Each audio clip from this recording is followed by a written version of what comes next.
अज्ञानतिमिरान्धस्य ज्ञानाञ्जनशलाकया चक्षुरुन्मीलितं येन तस्मै श्रीगुरवे नमः। श्रीचैतन्यमनोभीष्टं स्थापितं येन भूतले स्वयं रूपकदा मह्यं ददाति स्वपदान्तिकं वन्देऽहं श्रीगुरो श्रीयुतपदाकमलं श्रीगुरून् वैष्णवांश्च श्रीरूपं साग्रजातं सगणरघुनाथान्वितं तं सजीवं सात्वैतं सावधूतं परिजनसहितं कृष्णचैतन्यदेवं श्रीराधाकृष्णपादान् सगणललिता श्रीविशाखान्वितांस। हे कृष्णा करुणा सिन्धो दीनबन्धो जगत्पते गोपेश गोपिकान्त राधाकान्त नमोस्तुते। तप्त काञ्चन गौरांगी राधा वृन्दावनेश्वरी वृषभानुसुते देवी प्रणमामि हरिप्रिये।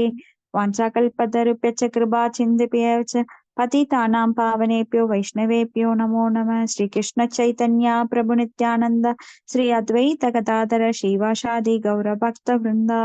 हरे कृष्ण कृष्ण कृष्ण हरे हरे, हरे राम राम राम हरे हरे।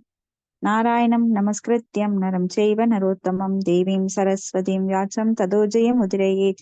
नष्टप्रायेषु अभद्रेषु नित्यं भागवत सेवया भगवति उत्तमश्लोके भक्तिर्भवति नैष्टकी। मुखं करोति वाचालं पुंगुं लङ्घायते गिरिं यत्कृपात्तमहं वन्दे गुरुं दीनतारिणं परमानन्दं माधवं श्रीचैतन्य ईश्वरम्। ॐ नमो भगवते वासुदेवाय। ॐ नमो भगवते वासुदेवाय। ஓம் நமோ பகவதே வாசுதேவாய. ஹரே கிருஷ்ணா. இன்னைக்கு காண்டம் 2 அத்தியாயம் 3 பதம் 12. ஞானம் 8ங்களா? ஆமாங்க. இல்ல 12 தான் மாதாஜி. 12ங்களா மாதாஜி? இல்ல நேத்து நீங்க அந்த 3 ஸ்லோகம் பெருசா வரக்குள்ள அப்படியே படிச்சீங்கல்ல, 4 ஸ்லோகம் 2.7 அந்த 4 ஸ்லோகம் ஒன்னா படிச்சு நீங்க அப்படி பெருசா சொன்னீங்க மாதாஜி. 11வது அத்தியாயம் சந்திரா மாதாஜி படிச்சாங்க. அந்த யாந்தி தேவ்ரதான் தேவான் அவங்க அதெல்லாம் படிச்சாங்க மாதாஜி. நேத்துங்களா? ஆமாங்க, தேவர் வழிபாடு பார்த்தோம் நாம. இன்னைக்கு 12 தான் மாதாஜி. ஹரே கிருஷ்ணா மாதாஜி. ஹரே கிருஷ்ணா மாதாஜி. ஓகே, பதம் 12. ஞானம் யதா பிரதி நிவృత్త குணோர்மி சக்ரம் ஆத்ம பிரசாத உதயத்ர குணேஸ்வ அசங்கः கைவல்ய சம்மத பதஸ்த்வ அத பக்தி யோகக கோ நிவృத்தோ ஹரி கதா சூரதிம் ந குர்யாத். நான் படிக்கிறேன் மாதாஜி, மொழிபெயர்ப்பு நான் படிக்கிறேன். ஹரே கிருஷ்ணா. படிங்க. ஓம் நமோ பகவதே வாசுதேவாய. ஓம் நமோ பகவதே வாசுதேவாய. ஓம் நமோ பகவதே வாசுதேவாய. மொழிபெயர்ப்பு பொருளுரை ஆசா பக்தி வேதாந்த சாமி பிரபாதிக்கு ஜெய். பரம்புருஷரான அரியுடன் சம்பந்தமுள்ள உன்னத அறிவு பௌதிக குணங்களின் அலைகளையும் சுழற்சிகளையும் பூரணமாக நிறுத்திவிடுகிறது. அத்தங்கை அறிவு ஜடப்பட்டிலிருந்து விடுபட்டு இருப்பதால் சுய திருப்தி அளிப்பதாகும். மேலும் அது உன்னதமாக இருப்பதால் அதிகாரிகள் அங்கமிக்கப்பட்டுள்ள அந்த அறிவால் கவரப்படாமல் யார் இருக்க முடியும்? சுய பக்தர்களின் சிறப்புயல்கள் அற்புதமானவை என்று கீதை 10.9 கூறுகிறது. துய்ய பக்தர்களின் கடமை எப்போதும் பகவத் தொண்டில் ஈடுபட்டிருப்பதாகும். இதனால் துய்ய பக்தர்கள் தங்களுக்கிடையில் பரவச உணர்வுகளை பரிமாறிக்கொண்டு உன்னத ஆனந்தத்தை அனுபவிக்கின்றனர். உண்மையான ஆன்மீக குருவின் வழிகாட்டுதலின் கீழ் முறையாக மேற்கொள்ளப்படுமானால் சாதனா பக்தி சனாதன அவஸ்தா நிலையில் கூட இத்தங்கை உன்னத ஆனந்தத்தை அனுபவிக்க முடியும். மேலும் பக்குவமடைந்த நிலையில் விருத்தி அடைந்த தெய்வீக உணர்வானது பகவானிடம் உள்ள குறிப்பிடப்பட்ட உறவு முறையை உணர்வதில் உச்சகட்டத்தை அடைகிறது.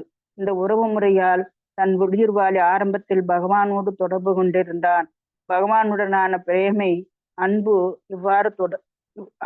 இவ்வாறாக இறை உணர்வை அவர் அடைவதற்குரிய ஒரே மார்க்கமாக பக்தி யோகம் இருப்பதால் இது கைவல்யம் என்று அழைக்கப்படுகிறது. இது தொடர்பாக ஸ்ரீலா சிவகோஸ்வாமி யோகோ நாராயண தேவோ பராவரானம் பரம ஆஸ்தே கைவல்யம் சம்ஜீத என்னும் வேத கருத்தை மேற்கோள் கூறி முழுமுதற் கடவுளான நாராயணே கைவல்யம் என்று அறியப்படுவதாக நிரூபிக்கிறார். பகவானை அணுகுவதை சாத்தியமாகும் மார்க்கம் கைவல்ய பந்த அல்லது பகவானை அடைவதற்குரிய ஒரே மார்க்கம் என்று அழைக்கப்படுகிறது. இந்த கைவல்ய பந்த முழுமுதற் கடவுளை பற்றி கேட்பதிலிருந்து சரவணம் துவங்குகிறது. அத்தங்கை அரிக்கதையை கேட்பதால் உண்டாகும் இயற்கையான பலன் உன்னத அறிவை பெறுதலாகும். இந்த அறிவு ஒரு பக்தன் சிறிதும் விருப்பமில்லாத இகலோக கதைகளில் அவனுக்கு பற்றற்ற நிலையை ஏற்படுத்துகிறது. பக்தனுக்கு சமூகம் மற்றும் அரசியல் போன்ற அனைத்து ஜட செயல்களும் கவர்ச்சியற்றவையே ஆகிவிடுகின்றன. மேலும் முதிர்ந்த பருவத்தில் பக்தன் ஒருவன் தனது சொந்த தேகத்தினாலேயே அக்கறையற்றவன் ஆகிவிடுகிறான். எனவே உடல் சம்பந்தமான உறவினர்களை பற்றி கூற என்ன இருக்கிறது?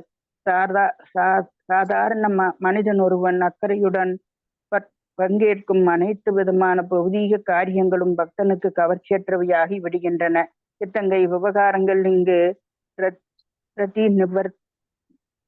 பிரதி நிவர்த்த குணார்மி குணோர்மி என்று விவரிக்கப்பட்டுள்ளன. இது எவ்விதமான ஜட சம்பந்தம் இல்லாத பூர்ண சுய திருப்தியால் ஆத்ம பிரசாதம் சாத்தியமாக கூடியதாகும். முதல் தரமான பகவத் பக்தன் பக்தி கொண்டால் இந்நிலையை அடைகிறான். ஆனால் இத்தங்கை தொண்டால் இந்நிலையை அடைகிறான். ஆனால் இத்தங்கை உயர்ந்த நிலையில் அவன் இருந்தாலும் முன்னேற்றம் அடையாதவர்களுக்கு ஒரு சந்தர்ப்பத்தை வழங்குவதற்காக பகவானின் புகழை பிரச்சாரம் செய்ய பொறுப்பை தன்னிச்சையாக ஏற்று பௌதீக பிரச்சாரம் செய்யும் பொறுப்பை தன்னிச்சையாக ஏற்று பௌதீக விஷயங்கள் உட்பட அனைத்தையும் பக்த தொண்டுடன் பொருந்தும்படி துய்ய பக்தன் இணைந்து விடுகிறான். துய்ய பக்தனின் இச்செயலை நிர்பந்தக கிருஷ்ண சம்பந்தே யுக்தம் வைராகியம் உச்சதே என்று ஸ்ரீலா ரூபகோசமி வர்ணித்துள்ளார். பௌதீக செயல்களும் கூட பகவானது தொண்டுடன் இணைக்கப்படும் பொழுது அவை உன்னதமானவை எங்கு அங்கீகரிக்கப்பட்ட கைவல்யம் விவகாரங்கள் என்று கருதப்படுகின்றன. ஹரே கிருஷ்ண மாதாஜி. ஹரே கிருஷ்ண மாதாஜி. தேங்க்யூ மாதாஜி. ஹரியுடன் சம்பந்தப்பட்டுள்ள உன்னத அறிவு பௌதிக குணங்களின் அலைகளையும் சுழற்சிகளையும் பூர்ணமாக நிறுத்திவிடுகின்றது. இப்ப பௌதிகம் அப்படின்னாலே அது துன்பக்கடல். இந்த துன்பக்கடல்ல வீழ்ந்த நாம எப்படி அதுல இருந்து தாண்டது அப்படிங்கிறது ரொம்ப எளிதானது. அதாவது ஹரியுடன் சம்பந்தமுள்ள உன்னதமான அறிவை நாம் பெற வேண்டும். இப்ப பாகவதம், பகவத்கீதை போன்றவற்றை நாம் பாராயணம் செய்யணும். அத்தகைய அறிவு ஜடப்பற்றிலிருந்து விடுபட்டிருப்பதால் சுய திருப்தி அளிக்கக்கூடியது. ஏன்னா சுய திருப்திங்கிறது ஆத்மாக்குத்தான். உடலுக்கு கொடுக்கின்ற திருப்தி நிரந்தரமானது அல்ல. நீங்க என்னதான் நீங்க உடலுக்கு என்ன மேக்கப் பண்ணாலும் அது வயதாகத்தான் போகின்றது. அதனோட தோற்றம் மாறத்தான் போகின்றது. 6 வகையான மாற்றங்கள் நம்ம பகவத்கீதையில படிச்சிருக்கோம். பகவான் சொல்லியிருக்காரு. அப்ப அந்த உடலை நாம என்னைக்குமே ஒரே மாதிரி வச்சிருக்க முடியாது. இன்னைக்கு ஓரளவுக்கு இருக்கலாம், நாளைக்கு நோய் இப்பவே நாம நோய் தாக்கி கொண்டுதான் இருக்கின்றது. தொடர்ந்து ஏதாவது தலைவலி, கால்வலி, கைவலி, கண்ணுல பிரச்சனை, காதுல பிரச்சனை.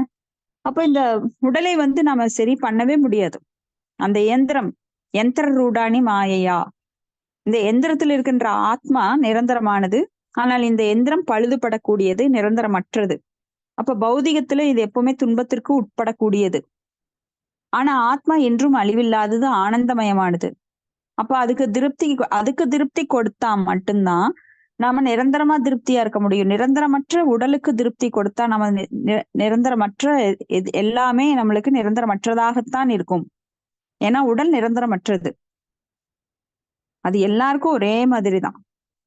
ஈவன் பிரம்மா கூட தன் வாழ்நாள்ல 100 ஆண்டுகள் கழித்து அவருக்கும் வயசாகுது. பிரம்மாவை நாம படங்கள்ல பார்த்திருக்கலாம், ஒயிட் தாடியோட கொடுத்திருப்பாங்க. ஆனா கிருஷ்ணர் என்னைக்காவது நாம வயதான தோற்றத்துல காமிச்சிருக்காங்களா எந்த படத்துலயாவது?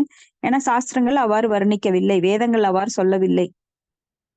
பிரம்மாக்கு 100 ஆண்டுகள் கடந்து அவருமே இறந்துடுறாரு. ஆனா அந்த 100 ஆண்டுகள் தேவ வருடங்கள். நம்மளதெல்லாம் அற்ப ஆயுள்.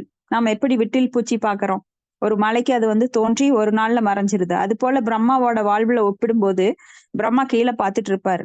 நாமெல்லாம் அவரோட ஒரு நாள் கூட கிடையாது. அவருடைய ஒரு செகண்ட்ல தோன்றி மறைஞ்சிடறோம். ஆனா இதுக்குள்ள இந்த மனுஷங்க இத்தனை ஆட்டம் போடுறாங்களே அப்படின்னு அவர் பார்த்துட்டு இருக்காரு. நாம எப்படி விட்டில் பூச்சி பாக்குற படப்படன்னு அடிச்சு அது அப்படியே இறந்துருது. இறக்கையெல்லாம் உதிர்த்து ஒரே நாள் இல்ல, சில மணி நேரங்கள்ல இறந்துரும். அது போல எறும்பின் வாழ்வு போல நாமெல்லாம் எறும்ப பாக்குறோம். இந்த குட்டியும் எறும்பு என்ன போடுது வீட்டுக்குள்ள. இதை சாகடிக்கணும் அப்படின்னு சொல்லி மருந்தை போடுறோம், பென்சில் போடுறோம், அது காலால மிதிக்கிறோம். அது மாதிரிதான் நாம தேவ ஆண்டுகள்ல கணக்கிடும் போது அற்ப வாழ்வு வாழ்கின்றோம்.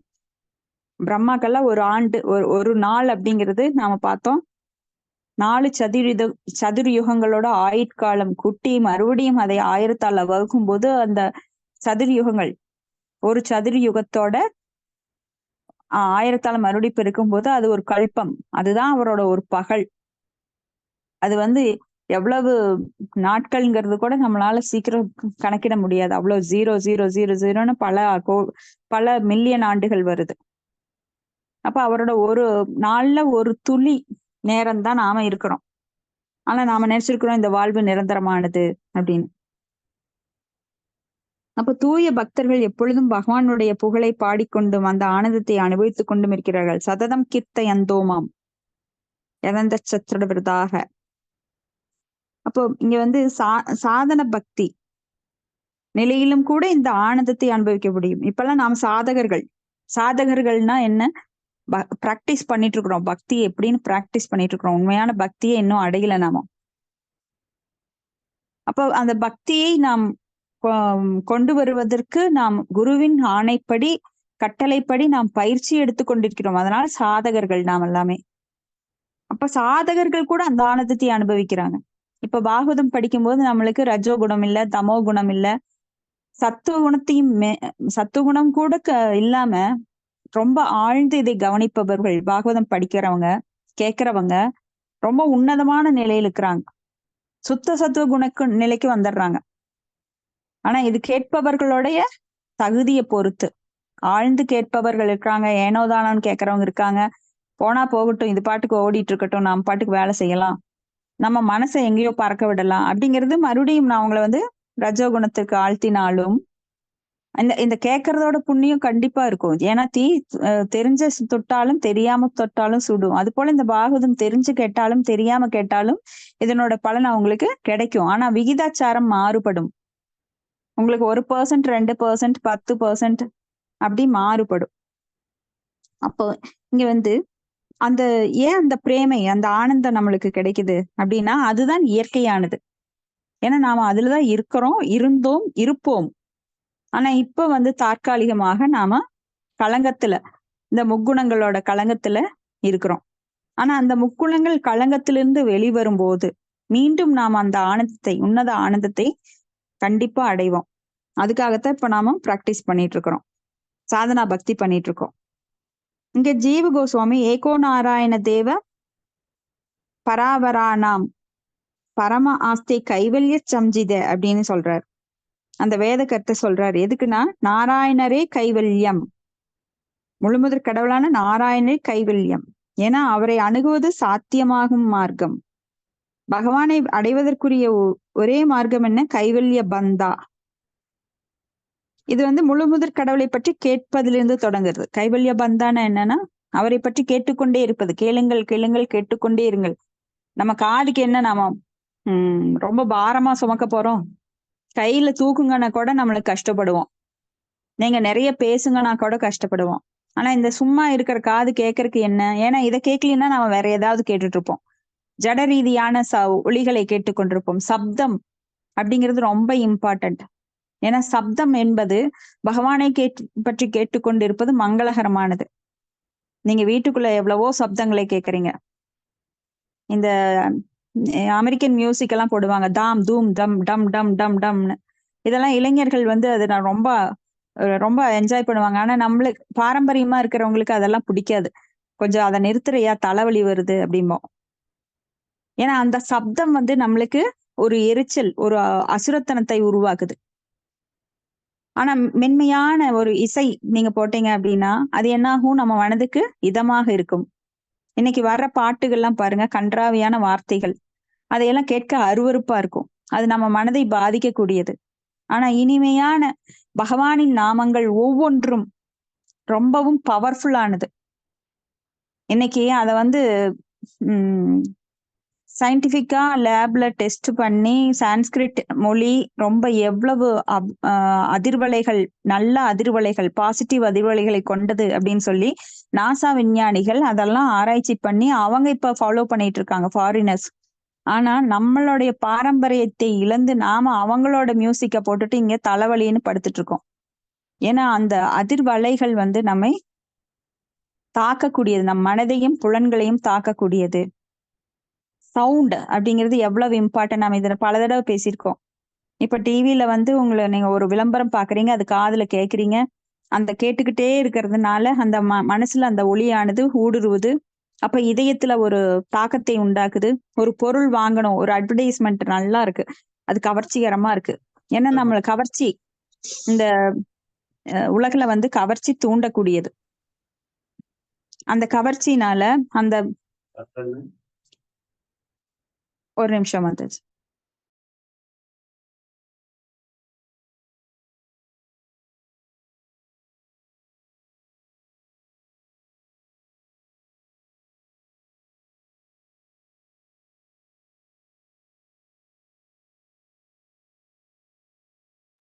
ஹரே கிருஷ்ணா, சாரி மாதாஜி.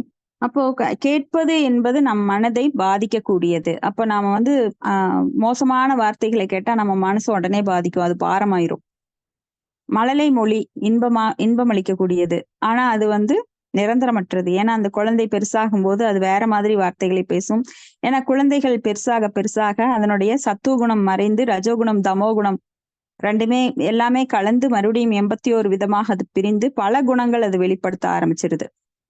மழலை மொழி பேசிய அந்த குழந்தை மேல கொஞ்சம் உஷாராகும் போது என்ன ஆகுது, அதுக்கும் முக்குணங்கள் தோன்ற ஆரம்பிக்குது. அப்போ சின்ன குழந்தையில அந்த குழந்தை நாம குதி எம்ம அப்படின்னு சொல்லி மேல உட்கார வச்சு, ஒரு காம்பவுண்ட் மேல உட்கார வச்சு குதிக்க சொன்னா அது ஈஸியா குதிச்சிரும். ஏன்னா அப்பா மேல அவ்வளவு நம்பிக்கை, என்னை அவங்க எப்படியும் காப்பாத்துவாங்க அப்படின்னு.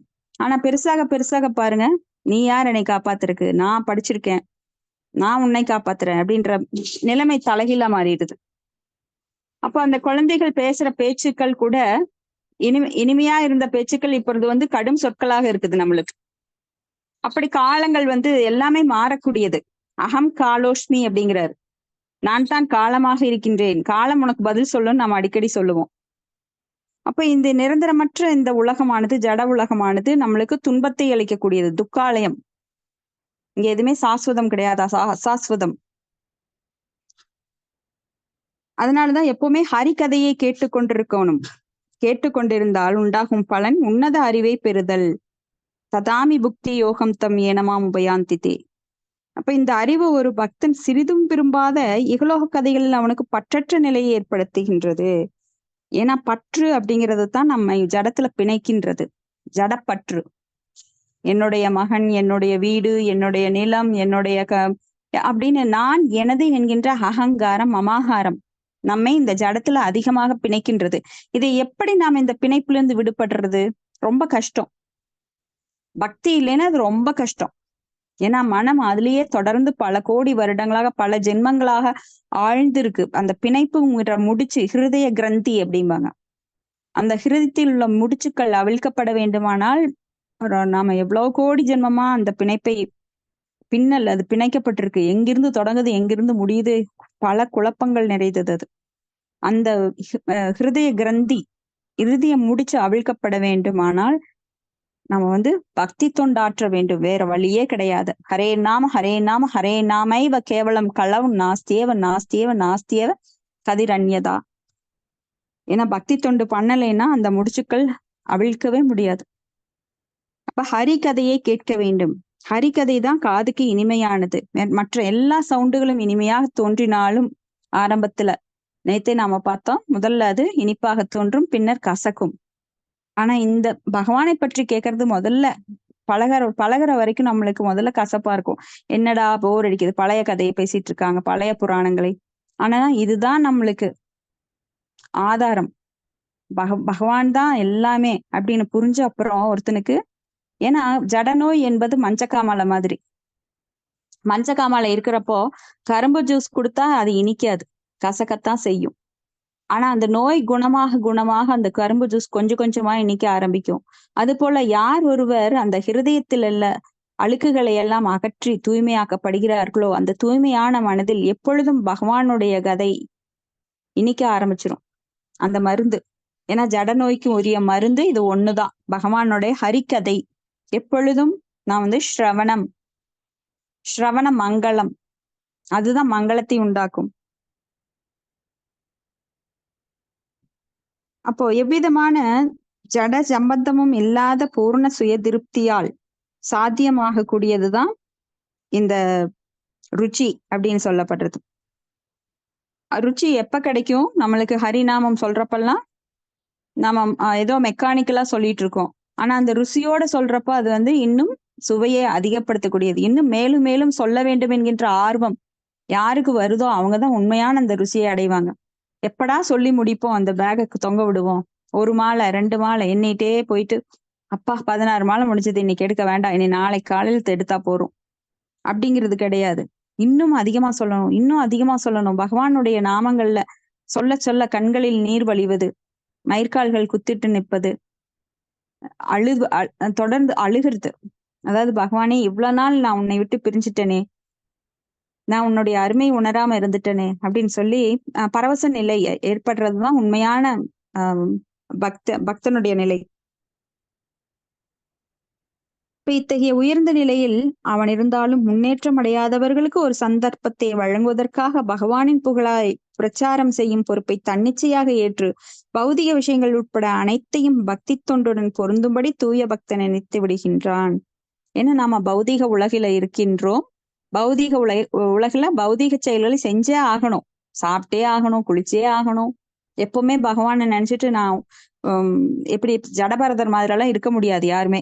ஜடபரதர் என்ன பண்ணுவாரு? குளிக்க மாட்டார், சாப்பிட மாட்டார், யார் எச்ச துப்புனாலும் பொறுத்துக்குவாரு, அவரை அடிச்சாலும் பொறுத்துக்குவாரு, திட்டினாலும் பொறுத்துக்குவாரு.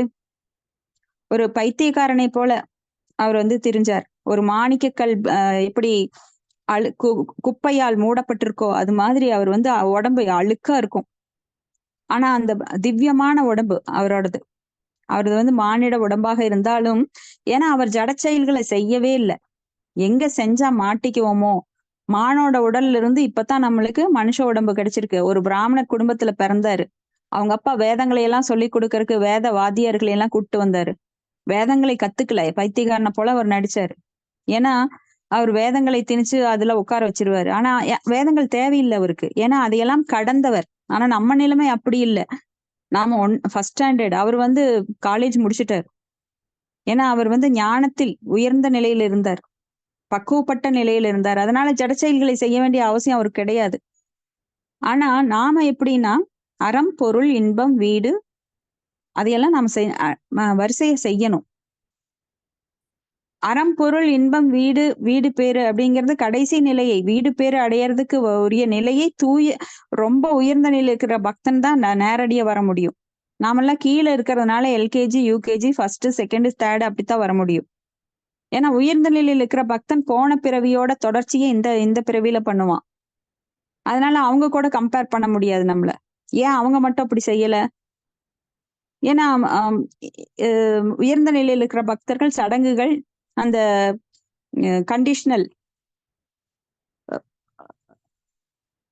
கட்டளைகளை நிறைவேற்ற வேண்டிய குருவின் கட்டளைகள் நம்மளுக்கெல்லாம் இப்ப சொல்லியிருக்காங்க. 4 மணிக்கு எந்திரிங்க, குளிங்க, உங்களை சுத்தப்படுத்திக்கிட்டு சாண்டிங் பண்ண ஆரம்பிங்க, 16 மாலைகள் முடிங்க, மங்களாரத்தி பண்ணுங்க அப்படின்னு நம்மளுக்கு கட்டளை போடுறாங்க. அப்ப நாம கட்டளையின்படி நாம வந்து சாதக பக்தர்களாக வந்துட்டு இருக்கிறோம். ஆனா சாதக நிலையில இல்லாம மிக உயர்ந்த நிலையில இருக்கிறவங்களுக்கு அந்த கண்டிஷன் தேவையில்லை. பஜனானந்தி கோஷ்டி ஆனந்தி, நாமெல்லாம் கோஷ்டி ஆனந்திகளா இருக்கணும். நாம சத் சங்கம் எடுக்கலைன்னா நம்மளாம் தவறக்கூடிய வாய்ப்பே அதிகமா இருக்கு நம்மளுக்கு. ஏன்னா தனியாக இருந்து பக்தி செய்கின்ற சக்தி நம்மளுக்கு கிடையாது. ஆனா அவங்க தனியாக இருந்து பக்தி செய்யலாம். ஏன்னா அந்த நிலைக்கு உயர்ந்தவர்கள், அவங்களுக்கு எந்த ஜடத்தாக்கமும் இருக்காது. ஆனா நம்மளுக்கு எப்பவுமே ஜடத்தாக்கம் இருந்து கொண்டே இருக்கும், முக்குணங்களோட தாக்கம் இருந்துட்டே இருக்கும். அப்ப நம்ம வந்து எப்பவுமே பக்தர்களோட சங்கத்துலதான் பக்தி செய்ய வேண்டும். சங்கத்தை விட்டோம் அப்படின்னா தொலைஞ்சோம். 4 படி ஏறினது மறுபடியும் சறுக்கி 10 படி கீழே போயிருவோம். இப்ப தூய பக்தனின் இச்செயலை நிர்பந்தே கிருஷ்ண சம்பந்தே யுக்த வைராக்கியம் உச்சதே அநாத்தக்ஷேஷியான் யதார்ஹம் உபயுஞ்சதே நிர்பந்தே கிருஷ்ண சம்பந்தே யுக்த வைராக்கியம் உச்சதே அப்படின்னு ரூப கோஸ்வாமி சொல்லியிருக்காரு. ஏன்னா நம்ம பௌதீகத்துல இருக்கிறோம். அப்ப பௌதிக பொருட்களை கொண்டுதான் பக்தி பண்ணணும். இங்க ஆன்மீகம்னு எதுவுமே இல்லை. ஏன்னா நாம பார்த்திருக்கோம் 15வது அத்தியாயத்துல புருஷோத்தம யோகம். அங்க வந்து அஸ்வத்த மரம் இருக்கு. அஸ்வத்த மரம் அப்படின்னா தலைகீழான மரம். ஆன்மீக உலகுல தான் அந்த உண்மையான மரம் இருக்கு. அங்கதான் அந்த ஃபார் எக்ஸாம்பிள் ஒரு மாங்காய் மரம் இருந்ததுன்னா அதுல மாங்காய் இருக்கு. மாங்காய் வந்து நிஜமா அங்கதான் இருக்கு. ஆனா அதனோட நிழல் தான் இங்க இருக்கு, பௌதிக உலகுல, ஜட உலகுல. அப்ப அந்த நிழல்ல இருந்து நாம மாங்காயை பறிக்க முடியாது. உண்மையான மரம் அங்கிருக்கு, அங்கிருந்து தான் மாங்காயை பறிக்க முடியும். நிழல்ல இருந்து நாம பறிக்க முடியாது. அப்போ இங்க எல்லாமே நிழல், ஒண்ணுமே உண்மை இல்ல. அப்ப எதை கொண்டு நாம பக்தி பண்றது? அதைத்தான் ரூபகோஸ்வாமி அழகா, ஸ்ரீலர் ரூபகோஸ்வாமி அழகா சொல்றாரு, நிர்பந்தே கிருஷ்ண சம்பந்தே யுக்த வைராக்கியம் உச்சதே. இப்ப மொபைல் போன் ஒரு பௌதீகமானது, ஆனா இதை ஆன்மீகத்துக்கு பயன்படுத்துகிறோம். அப்போ ஒரு பேனா பௌதீகமானது. நீங்க ஒரு கவிதை எழுதுனா, ஒரு பெண்ணின் அழகு இப்படி இருக்கு அப்படின்னு கவிதை எழுதுனா அது பௌதீகம். ஆனா ஆன்மீகத்துல கடவுளோட நாமத்தை ஹரே கிருஷ்ண கிருஷ்ண கிருஷ்ண ஹரே ஹரே, ஹரே ராம ராம ராம ஹரே ஹரே, இல்ல ஸ்ரீராம ஜெயம் ஸ்ரீராம ஜெயம் ஸ்ரீராம ஜெயம் ராம ராம ராமேதி ரமே ராமே மனோரமே சகஸ்ரநாம தத்துல்யம் ராமநாம வராணனே, இப்படி நீங்க நோட்ல எழுதிட்டு இருந்தீங்கன்னா அது ஆன்மீகம். அப்ப அந்த பென்சிலும் புத்தகமும் ஆன்மீகமாக உங்களுக்கு உபயோகமாகின்றது. அப்ப அந்த ஜடப்புலன்கள் எல்லாமே என்னது? ஜடப்புலன்கள். அந்த ஜடப்புலன்களை எவ்வாறு ஆன்மீகமயமாக்குவது? அப்ப கண்களை பகவானை கொண்டு பகவானின் உருவத்தை பார்ப்பது, காதுகளால் பகவானை பற்றி கேட்பது, நம் மூக்கால் பகவானுக்கு அர்ப்பணிக்கும் மலர்களை நுகர்வது, வாயால் பிரசாதம் சாப்பிடுவது, பகவானின் நாமங்களை சொல்லுவது, நம் கைகளால் அவரை சேவிப்பது, நம் கால்களால் அவர் கோயிலுக்கு செல்லுவது, இப்படி ஒவ்வொரு உறுப்பையும் பகவானுக்காக செயல்படுத்தும் போது அந்த புலன்கள், பௌதிக புலன்களாக இருந்த புலன்கள் இப்போ ஆன்மீக புலன்களாக மாற்றப்படுகிறது. அப்போ இந்த புலன்களோட அதிபதியா ரிஷிகேஷர், பகவான் கிருஷ்ணர் தான் பலவாறாக பிரிந்து இந்த புலன்களை கட்டுப்படுத்துபவராகவும் இருக்கிறார். அவர் ரிஷிகேன சேவனம் பக்தி உச்சையதே. அப்போ இந்த புலன்களை அந்த கண்ட்ரோல் பண்றவர் யாரு? பகவான் கிருஷ்ணர். நமக்குள்ள பரமாத்மாவாக இருந்து நம்ம புலன்களை கண்ட்ரோல் பண்றார். அவர் இல்லைன்னா எதுவுமே சாத்தியம் இல்லை. இப்ப பகவானை மதிக்காதவங்களுக்கு புலன்களை கட்டுப்படுத்த முடியாது, ரொம்ப கஷ்டம். இந்த புலன்களை கட்டுப்படுத்தினாதான் ஒருவர் உலகெல்லாம் ஆன்மீக குருவாகின்ற தகுதியையும் பெறுகின்றார். அதனாலதான் அவங்க கோஸ்வாமி அப்படின்னு சொல்லப்படுறாங்க. கோதாசன் சொல்லப்படுறவங்க இருக்காங்க. புலன்களை கட்டுப்படுத்த முடியாதவங்க கோதாசன். ஏன்னா புலன்களுக்கு அவர்கள் அடிமை. ஆனா புலன்கள் ஒருவருக்கு அடிமை அப்படின்னா, ஏன்னா அவர் கட்டுப்படுத்துறார். அவர் வந்து கோஸ்வாமி. இப்ப நாமள கோஸ்வாமின்னு சொல்றோம். ரூப கோஸ்வாமி, ஸ்ரீல பிரபுபாத கோஸ்வாமி அப்படின்னு சொல்றோம். அவங்க எல்லாம் புலன்களை கட்டுப்படுத்துபவர்கள். வாச்சோ வேகம் மனச குரோதோ வேகம் ஜிக்வா வேகம் உதரோபஸ்த வேகம் ஏத்தான் வேகான்யோ விஷகேத தீர சர்வாம் அபிமாம் பிருத்வீம்ச சிஸ்யாத் அப்படின்னு. வாச்சோ அப்படின்னா நாக்கு, நாக்கின் தூண்டுதல், மனசின் தூண்டுதல், மனசோ வேகம், குரோதோ வேகம், கோபத்தின் பாதிப்பு, இதையெல்லாம் பொறுத்து கொள்ளக்கூடிய ஒருவன். அப்போ வயிறு பாலுறுப்பு, இதன் தூண்டுதல்கள் எல்லாம் பொறுத்து கொள்ளக்கூடிய ஒருவன், அவர்தான் ஒரு குருவாக முடியும். அப்ப இதையெல்லாம் நாம கண்ட்ரோல் பண்ணணும். எப்படி கண்ட்ரோல் பண்ண முடியும் அப்படின்னா, தொடர்ந்து நாமத்தை ஜெபிப்பதாலும், ஸ்ரவணத்தில் ஈடுபடுவதாலும், பகவானை பற்றி கேட்பதாலும் நாம இந்த புலன்களோட தூண்டுதலை எல்லாம் பொறுத்து கொள்ள முடியும். ஏன்னா புலன்கள் மனதின் தூண்டுதல் தான் முதல்ல. மனதை வந்து புத்தியை கொண்டு அடக்கணும். அந்த புத்தி சரியா செயல்படல, மனதுக்கு கீழே வந்துருச்சு ஒரு சமயம். ஏன்னா மனமானது புத்தியை கொண்டு அடக்க முடியலன்னா புத்தி வந்து கீழே வந்துடும், மனசு கீழே வந்துடும். சம்டைம்ஸ் மனம் மேல போகும், சம்டைம்ஸ் புத்தி மேல போகும். அதுக்கு தகுந்த மாதிரி நம்ம செயல்கள் வரும். அப்ப அந்த செயல்கள் எப்படி வெளிப்படுது? மனசுல ஒன்ன நினைக்க நினைக்க நினைக்க அது புலன்கள் மூலமா வெளிப்படுது. நம்ம புலன்களை கொண்டு அதை வெளிப்படுத்துறோம். இப்போ ஒருத்தருக்கு கோபம் வருது அப்படின்னா உடனே அதனோட ரியாக்ஷன் என்னவாகும்? கண்கள் சிவக்கும், நெற்றியை சுருக்குவாங்க, முகத்துல ஒரு விகாரம் இருக்கும். இப்படி பல சிம்டம்ஸ் வரும். காதுல இருந்து ஒரு சூடான காத்து வரும். அப்போ ரொம்ப விகாரமா இருக்கும் அவங்க தோற்றம் கோபத்துல. அப்ப கோபங்கிறது ரொம்ப மோசமான ஒரு ஆட்டிடியூட். கோபப்படுறது முதல்ல நம்ம உடம்ப பாதிக்கும், அடுத்தவங்களை பாதிக்கிறது ரெண்டாவது. நம்ம ஒருத்தரை தூண்டி விடுறோம், நம்ம கோவப்பட்டு அடுத்தவங்களையும் தூண்டுறோம் அப்படின்னா முதல்ல நாம தான் கெடுவோம், அப்புறம்தான் அடுத்தவங்களை கெடுக்க முடியும். அதனால கோபங்கிறது குரோதோத் பவதி சம்மோக சம்மோகாத் ஸ்மிருதி விப்ரமஹ ஸ்மிருதி பிரம்சாத் புத்திநாசோ புத்திநாசாத் பிரணஷ்யதி. அப்ப கோபத்தோட எவ்வளவு விளைவுகள் வருது பாருங்க. இப்ப நாம பகவத்கீதை ஸ்லோகம் படிச்சிருக்கீங்க எல்லாருமே. அப்ப இதெல்லாம் கோபத்தோட விளைவுகள். அப்ப கோவப்படுறதுனால எந்த பிரயோஜனம் கிடையாது. நம்மளுடைய புலன்கள் அந்த உணர்ச்சிகளை வெளிப்படுத்துறதுனால நம்மளுக்கு கேடுதான் வருது. ஆனா பகவானை பற்றி கேட்டு ஆனந்தம் அடையிறது அந்த ஆத்மா, அதனால நம்மளுக்கு நன்மையே உண்டாகின்றது. பதம் 13. இப்ப 13 16 வரைக்கும் பரிஷித்து மகாராஜா பகவானை குளோரிஃபை பண்றாரு. பகவானை எப்படி வாழ்த்துகிறார் அப்படின்னு பார்க்கலாம். சௌனக உவாச்ச இதி அவியாஹ்ருதம் ராஜ நிச்சம்ய பரதர்ஷபஹ கிம் அன்யத் பிரசதவான் பூயோ வையாஷகிம் ரிஷிம் கவிம். மாதாஜி ஹரே நான் கிருஷ்ணா. படிக்கிறேன் மாதாஜி. படிங்க. ஹரே கிருஷ்ணா. ஓம் நமோ பகவதே வாசுதேவாய. மொழிபெயர்ப்பு. சௌகரர் கூறுகிறார், வியாசதேவரின் மகனான ஸ்ரீல சுகதேவ கோஸ்வாமி மிகவும் கற்றறிந்த ஒரு முனிவராக இருந்ததுடன் கவிதை முறையில் விஷயங்களை விவரிக்கக்கூடியவராகவும் இருந்தார். அவர் கூறியவற்றை எல்லாம் கேட்ட பின்பு பரிஷித் மகாராஜா மறுபடியும் என்ன விசாரித்தார். பொருளுரை. பகவானின் தூய பக்தன் ஒருவன் தானாக எல்லா தெய்வீக பண்புகளையும் விருத்தி செய்து கொள்கின்றான். அப்பண்புகளின் முக்கிய அம்சங்களின் சில கீழ் கொடுக்கப்பட்டுள்ளன. அனுதாபம், அமைதி, உண்மையை பேசுதல், தூய்மை, சுயநலமற்ற நிலை, நல்லெண்ணம், திருப்தி, கிருஷ்ணரிடம் சரணாகதி, விருப்பற்ற நிலை, எளிமை, உறுதி, சுய கட்டுப்பாடு, மிதமாக உண்பது, நிதானமான புத்தி, மரியாதை, பணிவு, கடுமை, இரக்கம், சிநேகம், கவித்திறன், சாமர்த்தியம் மற்றும் மௌனம் கிருஷ்ணரின் தாச கவிராஜரால் அவரது சைத்தன்ய சரிதாமிரத்தில் விவரிக்கப்பட்டுள்ளதை போல ஒருவன்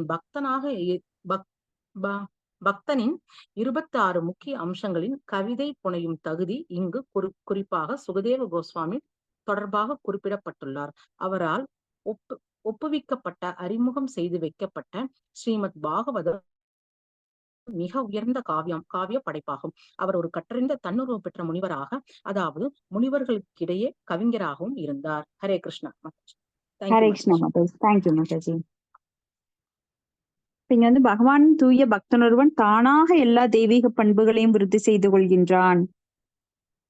யஸ்யாசிர் பக்திர் அகிஞ்சன சமாஸ் பாகவத்துல ஒரு ஸ்லோகம் இருக்கும். அதாவது ஆன்மீகத்துல பக்தியில உயர்ந்த நிலையில் ஒருவன் பண்புகள் அப்படிங்கிறது அவனுக்கு தானாகவே சேருகின்றது. ஒரு பக்தன் நான் பொய் பேசக்கூடாது, நான் அவங்களை நோகடிக்க கூடாது, நான் அப்படி செய்யக்கூடாது இப்படி செய்யக்கூடாதுன்னு தனித்தனியா பண்புகளை வளர்த்து கொள்ள வேண்டிய அவசியம் இல்லை.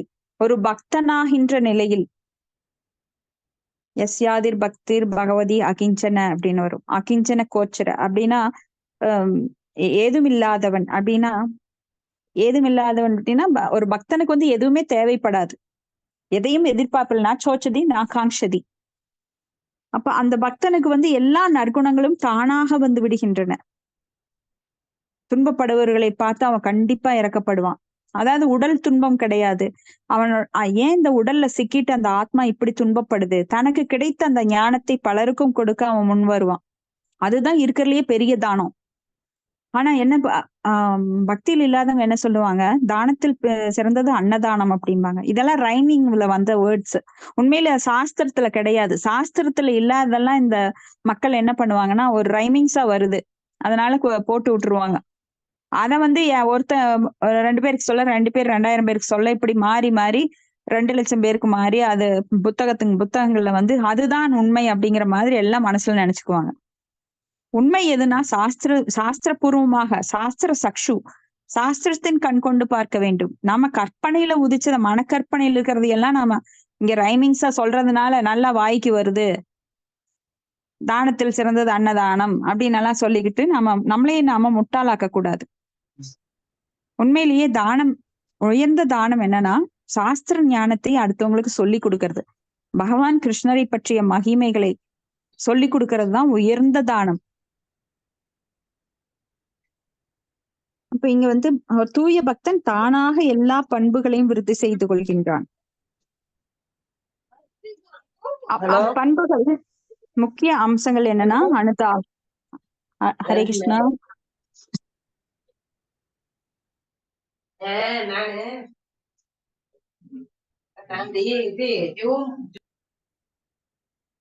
பகவானின் தூய பக்தன் எல்லா தெய்வீக பண்புகளையும் விருத்தி செஞ்சுக்கிறான். அப்பண்புகளில் முக்கிய அம்சங்கள் என்னன்னா அனுதாபம், அமைதி, உண்மை பேசுதல், தூய்மை, சுயநலமற்ற நிலை, எளிமை, உறுதி, சுய கட்டுப்பாடு, மிதமாக உண்பது, நிதான புத்தி, மரியாதை, பணிவு, இரக்கம், சிநேகம், கவித்திறன், சாமர்த்தியம், மௌனம் அப்படின்னு கிருஷ்ணராஸ் கவிராஜ் கோஸ்வாமி சைத்தன்ய சரிதாமிரத்துல சொல்லியிருக்காரு. இப்ப கவிதை புனையும் தகுதி இங்க குறிப்பா சுகதேவ கோஸ்வாமி அவரை ஒப்பிட்டு சொல்லியிருக்காரு. ஏன்னா அவர் தான் பாகவதத்தை இயற்றியவர்.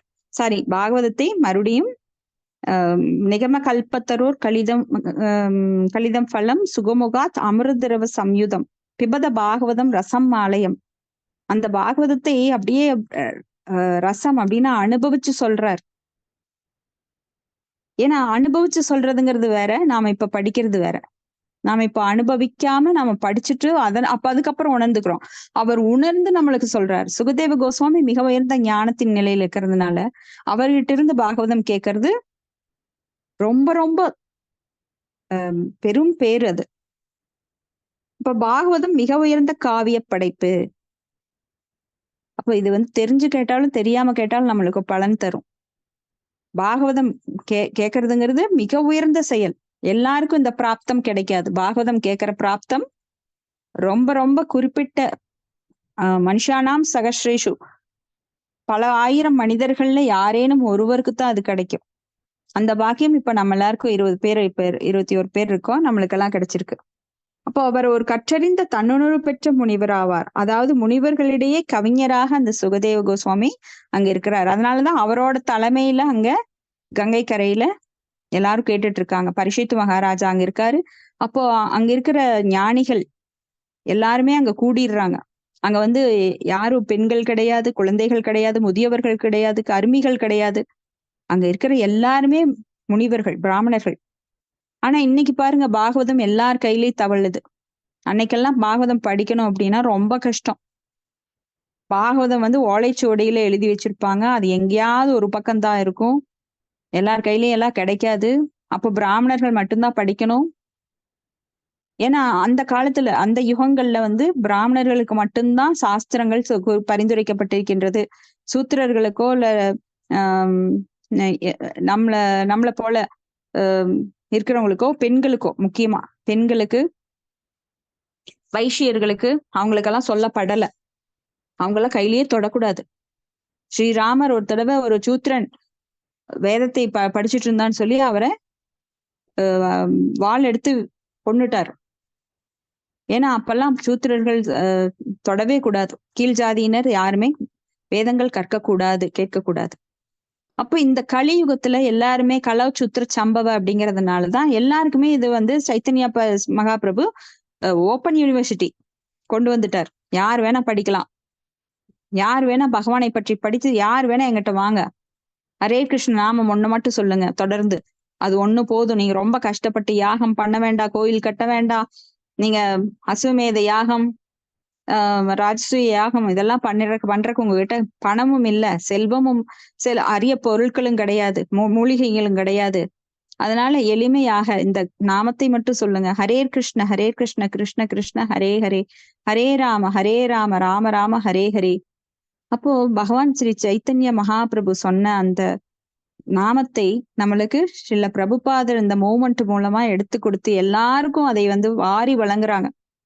ஒரு வைரத்தை வந்து ஒருத்தர் எடுத்து கொடுத்தா என்ன நினைப்போம்? நிஜமாலே இது வைரமா இல்ல கல்லு, போலியான கல்லா அப்படின்னு ஆராய்ச்சி பண்ணுவோம்.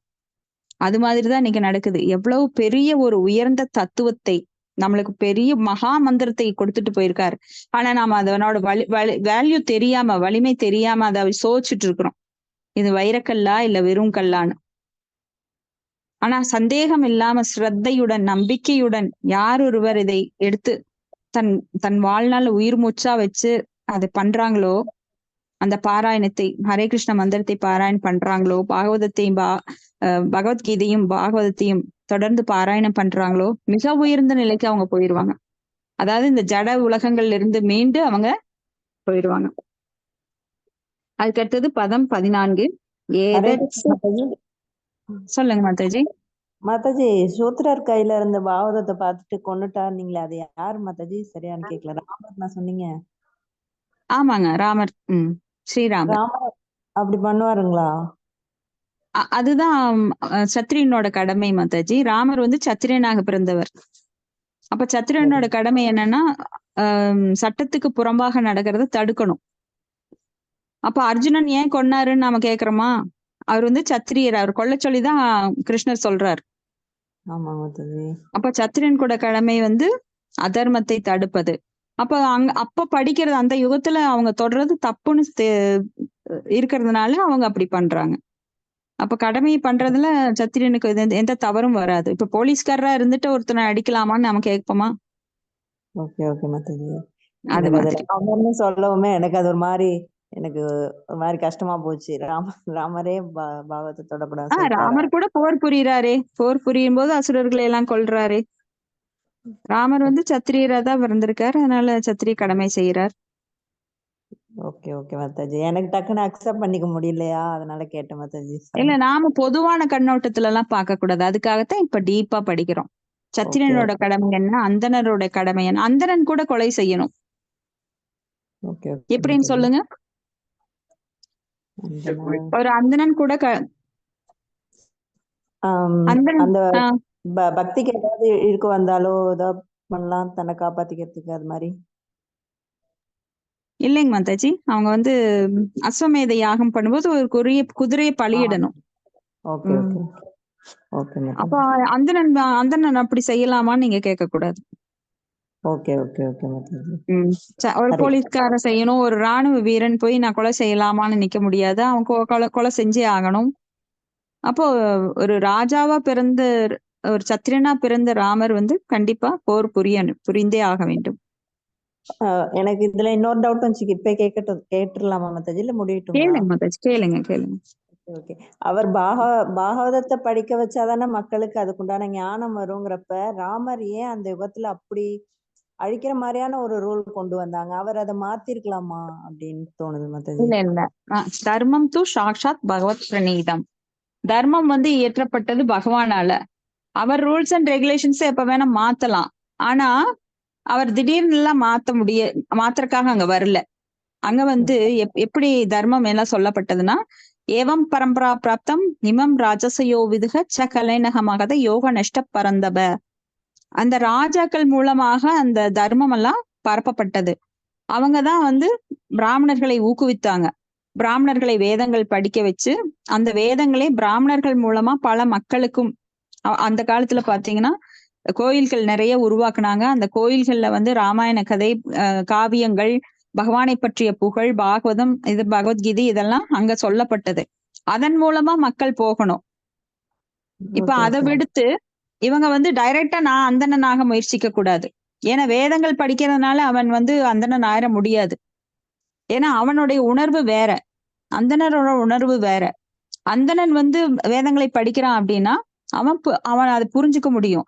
ஆனா இதே ஒரு கீழே இருக்கிற ஒருத்தன் வேதங்களை படிக்கிறான் அப்படின்னா, ஏன்னா வேதங்கள் மறைமுகமானது. டைரக்டா உங்களுக்கு வந்து பகவான் நாராயணனை பத்தி சொல்லப்படவில்லை, அங்க ஹரியை பத்தின புகழ் பாடப்படவில்லை. வேதங்கள் என்ன சொல்லுதுன்னா தர்ம அர்த்த காம மோக்ஷ, அதைத்தான் சொல்லுது. அப்ப எந்தெந்த உணர்வில் இருக்கிறவங்க எந்தெந்த வழிபாடு செய்யணும், அதன் மூலமா எப்படி பௌதிக ஆசைகளை நிறைவேற்றி கொள்ளலாம் அப்படிங்கிறத பத்தி தான் சொல்லுது. யாகங்கள் சொல்லுது, பல தேவ வழிபாடுகளை சொல்லுது. அப்போ கீழ்த்தரமான உணர்வுடன் இருக்கிற ஒருத்தன் வேதத்தை படிச்சானா அவன் தவறாதான் புரிஞ்சுக்குவான். ஆனா அந்தணன் வந்து அத வந்து எப்பவுமே பகவானுடைய வேதங்கள் எப்படின்னு பகவானுடைய திருநாவில் இருந்து உதித்தது. அப்ப அவன் வந்து நல்ல சத்துவ குணத்துல இருக்கிறவன் அந்தணன். ஆனா ரஜோகுணத்துல தமோ குணத்துல இருக்கிறவங்களுக்கு என்ன பெரிய பொருள் கொடுத்தாலும் அதனோட மகிமை அவனுக்கு தெரியாது. இப்ப குழந்தை ஓகே கையில நீங்க ஒரு டைமண்டை கொடுத்துட்டு நீங்க நிம்மதியா இருப்பீங்களா? Okay okay Mataji. கீழே போட்டு தொலைச்சிரும், பத்திரமா வச்சுக்காது. ஆஹ் அது மாதிரிதான் அவங்க கையில வேதம் போனா அவங்க தப்பு தப்பா புரிஞ்சுக்கிட்டு தப்பு தப்பா ஓகே படிச்சுக்கிட்டு தப்பு தப்பா எல்லாம் உலகத்துல பரப்பிட்டு இருப்பாங்க. சோ ஓகே ஓகே எல்லாவற்றுக்கும் ஒரு காரணம் காரியம் இருக்கு. நாம் பொதுவான கண்ணோட்டத்துல பார்த்தோம் அப்படின்னா நம்மளுக்கு தவறா தெரியும். ஏன்னா நம்மளுடைய கண்ணோட்டத்துலதான் நாம பார்க்க முடியும். Okay okay Mataji.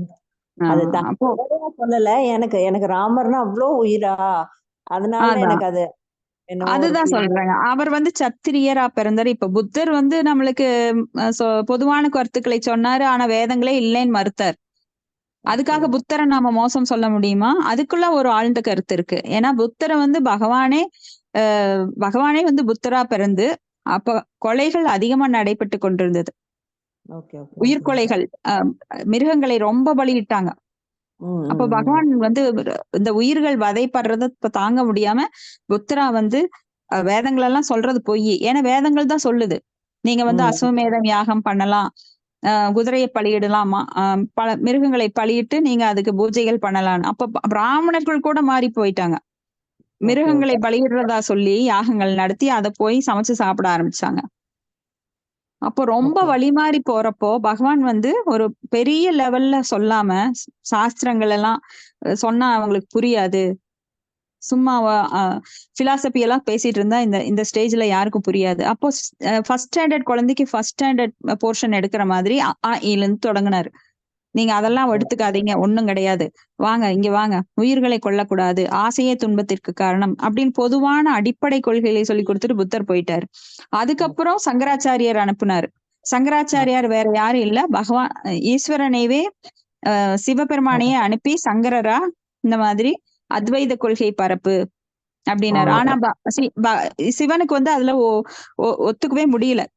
நான் எப்படி செய்ய முடியும், அத்வைத கொள்கை நான் எப்படி பரப்ப முடியும், நீங்க இல்லை நான் எப்படி சொல்ல முடியும், நானே தான் அனைத்தும், அகம் பிரம்மாஸ்மி நான் எப்படி சொல்ல முடியும் அப்படின்னு அவரு ரொம்ப கஷ்டப்பட்டார். ஆனாலும் பகவானின் கட்டளைக்கிழங்க அவர் வந்தார்.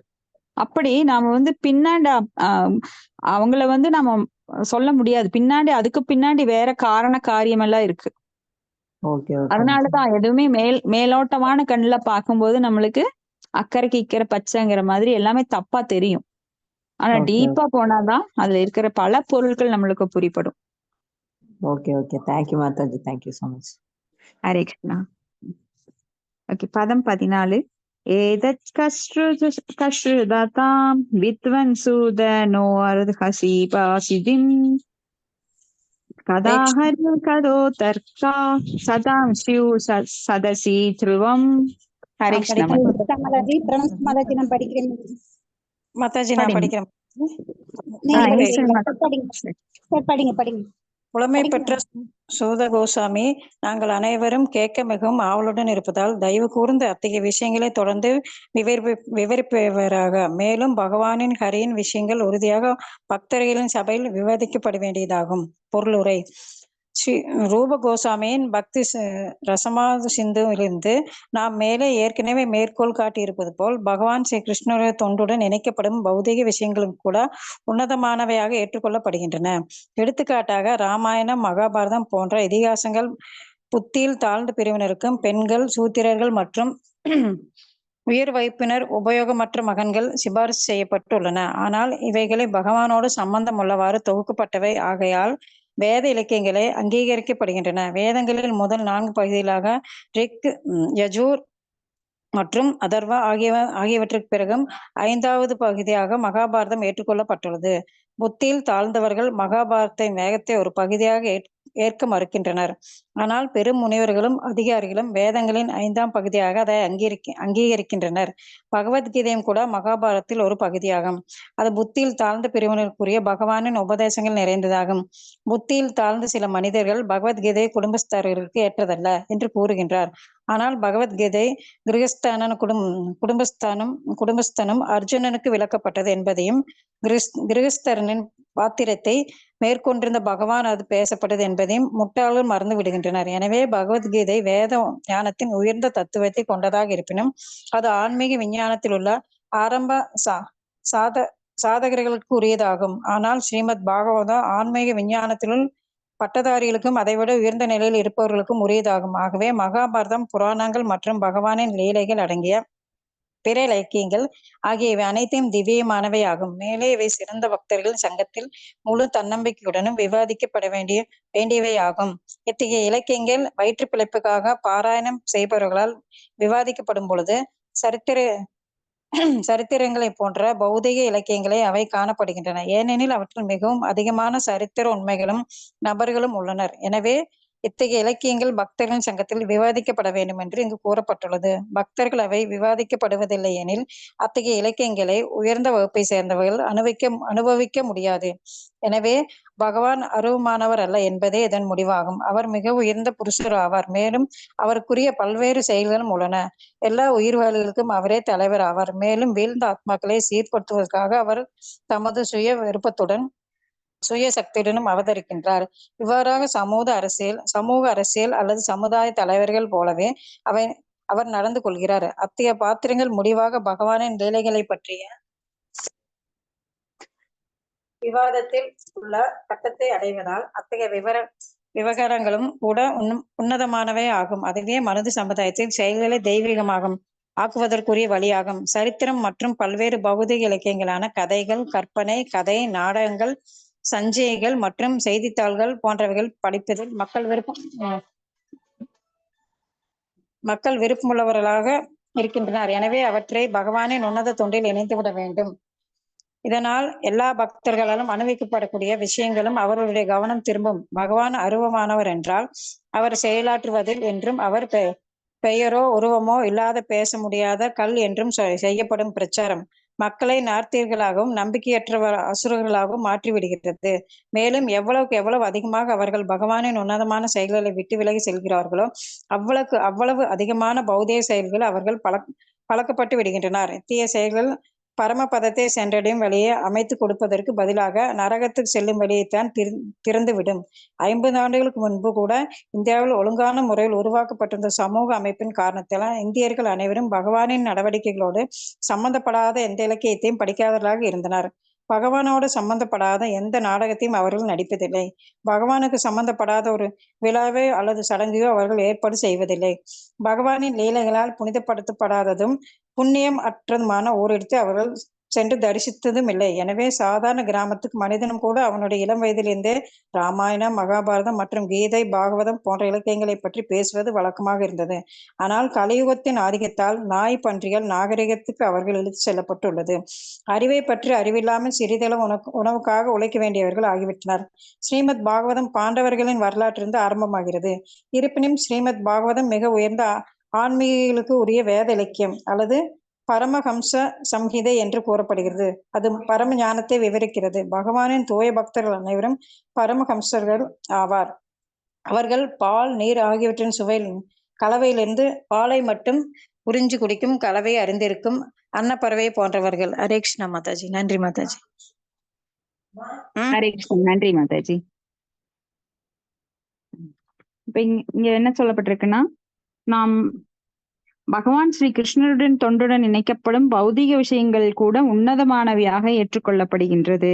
பக்தி ரசாமிர்த சிந்துல அதைத்தான் நாம் படிச்சோம். நிர்பந்தே கிருஷ்ண சம்பந்தே யுக்த வைராக்கியம் முச்சியதே அப்படின்னு. அப்ப பௌதிக விஷயங்கள் நம்ம என்ன செய்யறோம்? நாம கண்டிப்பா உடல் எடுத்தவங்க உடலுக்குரிய தேவைகளை நிறைவேற்றுவதற்காகவாவது செயலாற்ற வேண்டும். ஆன்மீகத்துல இருக்கிறேன்னு சொல்லிட்டு எல்லாருமே சன்னியாசி ஆக முடியாது. ஏன்னா இங்க கிரகஸ்தாவும் இருக்காங்க. அப்ப கிரகஸ்தன் ஒருத்தன் குடும்பத்தை காப்பாத்துறதுக்காக தொழில் செய்தே ஆக வேண்டும். அதுக்காக அவன் வெளியில போகணும், சம்பாதிக்கணும்.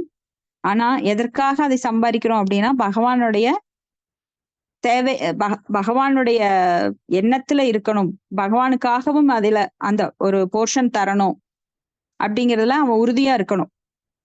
ஏன்னா நான் சம்பாதிக்கிறது எனக்கு மட்டும்தான், என் உடல் திருப்திக்காக என்னோட புலன்களை மட்டும் திருப்தி பண்றேன்னு இல்லாம அது பக்திக்காக பயன்படணும். தான் சம்பாதிக்கிறது ஒரு பகுதியை அவன் பக்திக்காக செலவிட வேண்டும். இப்ப ராமாயணம் போன்ற காவியங்கள் புத்தியில் தாழ்ந்த பிரிவினர்களுக்கு சிபாரிசு செய்யப்பட்டுள்ளது. மாம்ஹி பார்த்த வியபாஷத்ய ஏஷு பாபயோனையே ஸ்ரீயாஸ் சூத்ராஸ் வைசியாஸ் அப்படின்னு வரும். அப்ப பெண்கள் வந்து தாழ்ந்த குலத்தோட ஒப்பிடப்படுறாங்க. ஸ்திரியாஸ் சூத்ராஸ் வைசியாஸ், வைசியர்களும் கூட தாழ்ந்த நிலையில ஒப்பிடப்படுறாங்க. அப்ப இந்த தாழ்ந்த நிலையில இருக்கிறவங்களுக்கு உயர்ந்த தத்துவங்கள் எல்லாம் புரியாது. அதனால கதை வடிவமாக மகாபாரதம் ராமாயணமாக அவங்களுக்கு இயற்றப்பட்டது. ஏன்னா முதல்ல வந்து ரிக் யசுர் சாம அதர்வன அப்படின்னு வேதங்கள் பிரிக்கப்பட்டது. அந்த வேதங்களை மக்கள் புரிஞ்சு கொள்ள முடியாதுன்னு சில வியாசதேவர் தன்னுடைய திரிகால ஞானி, முக்காலமும் உணர்ந்தவர், தன்னுடைய ஞான கண்ணுல பாக்குறாரு. மறுபடியும் அதை வந்து எளிமையாக 108 உபனிஷங்களா பண்றாரு. 108 உபனிஷங்களையும் மக்கள் படிக்க மாட்டாங்க. அதுவும் அவங்களுக்கு கடினமா இருக்கும். ஏன்னா அவங்க வந்து பிரேயானால் அல்ப ஐசக சப்பியகலா அஸ்மின் யுகே ஜனாக மந்தாக சூமந்த மதையோ, அவங்களுக்கு வந்து ரொம்ப ஆயுசு கம்மியா இருக்கும், மந்த புத்தி உடையவங்களா இருப்பாங்க. அதனால இதையும் படிக்க முடியாதுன்னு சொல்லி 108 உபனிஷங்களை 18 புராணங்களாக மாத்தினாரு. அதுலதான் ராமாயணம் மகாபாரதம் போன்ற காவியங்களை இயற்றினாரு. அப்ப எளிமையான வடிவில் கொண்டு வந்தாரு.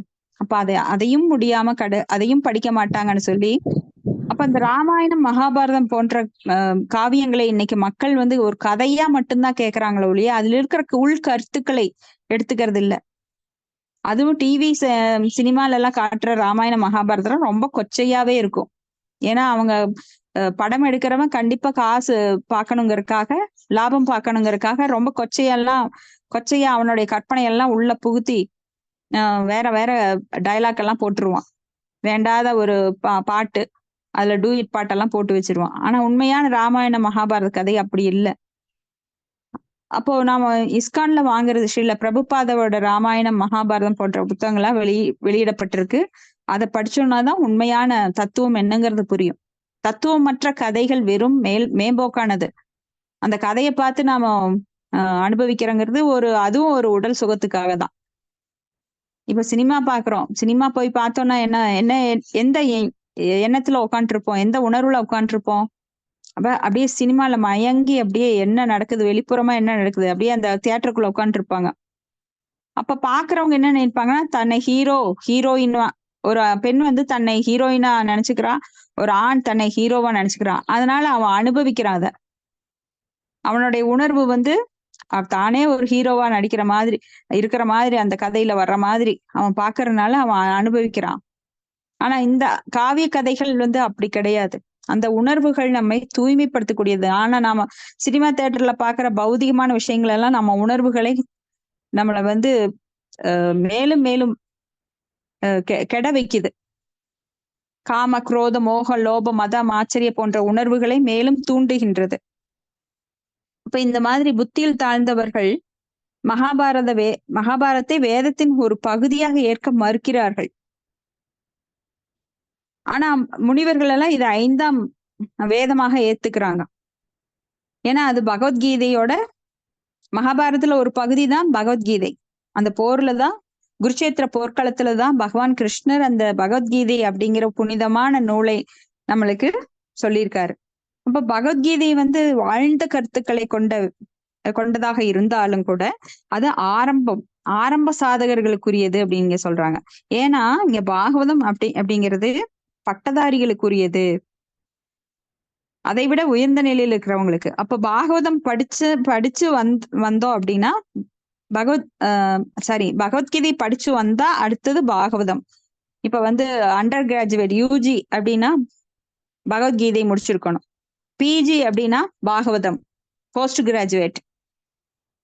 இப்ப மகாபாரதம், புராணங்கள் மற்றும் பகவானின் லீலைகள் அடங்கிய பிற இலக்கியங்கள் ஆகிய அனைத்தும் திவ்யமானவை ஆகும். இப்ப ஒவ்வொருத்தரும் இங்க வந்திருக்கிறவங்க டபுள் ப்ரொமோஷன். பகவத்கீதை கேட்காமையே பாகவதத்துக்கு வந்தவங்க எல்லாம் பகவானால டபுள் ப்ரொமோஷன் கொடுக்கப்பட்டு நிறைய பேர் வந்திருக்கீங்க. கண்டிப்பா அது கேட்க புரியும். பகவத்கீதையில அடிப்படையான விஷயங்களை தெரிஞ்சுக்கிட்டு இங்க வந்தோம்னா ரொம்ப எளிதா புரியும். அதுக்காக நான் கிளாஸ்க்கு வரலன்னு போயிடாதீங்க. ஏன்னா கொஞ்சம் கஷ்டப்பட்டு கேட்கணும். பகவத்கீதை படிச்சவங்களுக்கு எளிமையா புரியும். ஏன்னா அதுல அடிப்படையான தத்துவங்கள், குணங்கள் என்ன, சத்துவ குணம், ரஜோ குணம், தமோ குணம், அப்ப பிரம்மாவோட ஆயுட்காலம் எவ்வளவு, பிரம்மா யாரு, எப்படி எவ்வளவு யுகங்கள் இருக்கு, கர்ம யோகம்னா என்ன, ஞான யோகம்னா என்ன, இந்த யோகிகள் எந்தெந்த நிலையை கடந்து வர்றாங்க, அவங்கனால ஏன் பகவானை அடைய முடியல, இப்ப பக்தர்கள்னா யாரு, பக்தி தொண்டுனா என்ன அப்படிங்கறத பத்தி எல்லாம் நாம பகவத்கீதையில படிச்சிருந்தோம்னா இங்க பாகவதத்துல ரொம்ப எளிமையா புரியும். அப்ப இங்க வந்து பாகவதத்தை வந்து சப்தாகம் அப்படின்னு சொல்லிட்டு 7 நாட்கள் தொடர்ந்து நடத்தி, எனக்கு குழந்தை பிறக்கணும், எனக்கு வீடு வாங்கணும், எனக்கு அந்த தேவை இந்த தேவைன்னு சொல்லி இப்ப தேங்காய் உடைக்கிற மாதிரி. இப்ப கேரளா சைடு எல்லாம் போனீங்கன்னா அந்த சப்தாகம் நிறைய நடத்துவாங்க. அப்ப வந்து காசுக்காக ஒருத்தர் வந்து பாகவத்தை சொல்றோம் அப்படின்னு சொல்லி 1,00,000 வரைக்கும் எல்லாம் ஃபீஸ் வாங்குறாங்க. அந்த அளவு பெரிய பெரிய பாராயணம் பண்ற பண்டிதர்கள்லாம் இருக்காங்க, வேத பண்டிதர்கள். அப்ப அவங்க என்ன பண்ணுவாங்கன்னா, பாகவத 18 புத்தகங்கள் இருக்கு. அத வந்து ஒரு வாரத்துல எல்லாம் நாம சொல்ல முடியாது. அதனோட கருத்துக்களை யாருக்கும் புரிய வைக்க முடியாது. அப்ப அவங்களை எல்லாம் ரொம்ப மோசமாக ஸ்ரீல பிரபுபாதர் சொல்றாரு. காசுக்காக பணம் வாங்கிட்டு பாகவத பாராயணம் பண்றவங்க வேசிகளுக்கு ஒப்பிடப்படுறாங்கன்னு சொல்றாரு. அதனால எல்லாம் யாருக்கும் எந்த பலனும் வந்துராது. ஏன்னா அவங்க வந்து பௌதிகமான நன்மைக்காக பாகவதம் சொல்றாங்க, பணத்தை வாங்கிட்டு. அப்ப அவங்க உணர்வு எப்படி இருக்குன்னா, ரஜோகுணத்திலயும் தமோ குணத்திலயும் இருக்கும். அந்த ரஜோகுணத்திலயும் தமோ குணத்திலயும் இருக்கிறவங்க வந்து அடுத்தவங்களுக்கு சொல்லும் போது என்ன ஆகுன்னா, அவருடைய குணம் தான் அங்க பாஸ் ஆகுது அடுத்தவங்களோட இதயத்துல. அப்ப கேட்கறப்ப நல்லா இருந்தாலும் கூட அந்த கேட்கறதுங்கிறது இந்த காதுல வாங்கி அந்த காதுல போயிடும்.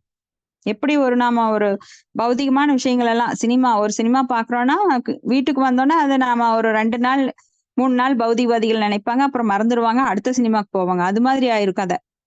இப்ப பாகவதம் என்பது எப்பொழுதும் நிரந்தரமாக மக்களோட மனதுல ஆழமாக பதிந்து பக்தி உணர்வை ஏற்படுத்தணும். அதுதான் பாகவதம். காசுக்காக சொல்றவங்க கிட்ட போய் நாம உட்காந்து கேட்க கூடாது. ஏன்னா அவங்க கிட்ட அந்த உணர்வு இல்லாத போது அடுத்தவங்களுக்கு அந்த உணர்வை அவர்களால் எவ்வாறு பரப்ப முடியும்?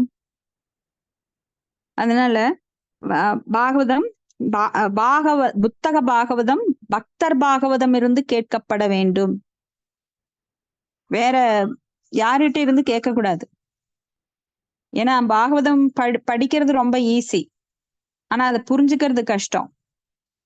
இப்படி படிச்சு அதை சொல்றோம்னு சொல்லி நிறைய பேர் அதுக்கு தவறான விளக்கங்களை கொடுத்துட்டு போயிடுவாங்க. அந்த தவறான விளக்கங்கள் போய் மனசுல ஆழமா ஆணி அடிச்ச மாதிரி பதிஞ்சிருச்சு அப்படின்னா அதை நீங்க சீக்கிரம் எடுக்க முடியாது. அதனால பாகவதம் யாரிடமிருந்து கேட்க வேண்டும் என்கின்ற விதிமுறை இருக்கின்றது. பக்தர் பாகவதத்திடமிருந்தே புத்த பாகவதத்தை கேட்க வேண்டும். ஏன்னா பக்தர் பாகவதம் ஒன்றுதான், புத்த பாகவதம் ஒன்றுதான். 2 பேருக்கும் எந்த ஒரு ஏன்னா அவரும் பகவானின் குணங்களை பெற்றிருக்கிறார். புத்த பாகவதம் பகவானோட சவுண்ட் இன்கார்னேஷன், ஒளி வடிவம். இப்படி மனித சமுதாயத்தின் செயல்களை தெய்வீகமாக்குவதற்குரிய வழி இதுதான். இப்ப சரித்திரம் மற்றும் பல்வேறு பௌதிக இலக்கியங்கள், கதைகள், கற்பனை கதை, நாடகங்கள், சஞ்சிகைகள், செய்தித்தாள்கள் போன்றவற்றை படிப்பதில் மக்கள் விருப்பமா இருக்கிறாங்க. ஏன்னா இன்னைக்கு இருக்கிற நியூஸ் பேப்பரை நாளைக்கு படிக்க மாட்டோம், குப்பையில போட்டுருவோம். அதை மறுபடியும் பழைய குங்குமம், ஆனந்த விகடன் இதெல்லாம் படிக்க மாட்டோம். ஆனா பாகவதம், பகவத்கீதை எந்த காலத்திற்கும் உரியது. ஏன்னா அது பகவானுடைய சொற்கள். அப்போ எல்லா பக்தர்களாலும் அனுபவிக்கக்கூடிய விஷயங்களுக்கு அவர்கள் கவனத்தை திருப்ப வேண்டும். பகவான் அருவமானவர் என்றும் அவர் செயலாற்றுவதில்லை அப்படின்னு சொல்லி நிறைய பேர் சொல்லுவாங்க. அவருக்கு பெயர் இல்ல, உருவம் இல்ல, பேச முடியாத கல்லு அப்படின்னு எல்லாம் அசுரர்கள் அவங்களுடைய கற்பனை சொல்லுவாங்க. அதனால அவங்க பகவானின் செயல்கள், உன்னதமான செயல்களை விட்டு விலகிச் செல்கிறார்கள். அப்ப எவ்வளவுக்கு எவ்வளவு பௌதிக செயல்களால் அவர்கள் பகவானை விட்டு செல்றாங்களோ அவ்வளவுக்கு அவ்வளவு பௌதிகத்துல அவங்க ஆழ்ந்துருவாங்க. அவங்கதான் அசுர குணம் உடையவர்கள். பாக்கறதுக்கு மனுஷங்க மாதிரி இருப்பாங்க, ஆனா அவங்க உணர்வு எப்படி இருக்கும் அப்படின்னா, ஏன்னா உணர்வுங்கிறது ரொம்ப முக்கியமானது. எல்லாருமே மேல பாக்குறதுக்கு மனுஷங்க தான், ஒவ்வொருத்தரும் ஒவ்வொரு கலர்ல இருப்பாங்க. ஆனா மேல்புற கலரை வச்சு யாரையும் மதிப்பிடக்கூடாது. இது வந்து நம்மளுக்கு சில ரூப கோஸ்வாமி பக்தி ரசாமிரத சிந்துல சொல்லியிருக்காரு. அப்போ உருவத்தை வைத்து, தோற்றத்தை வைத்து யாரையும் மதிப்பிடக்கூடாது.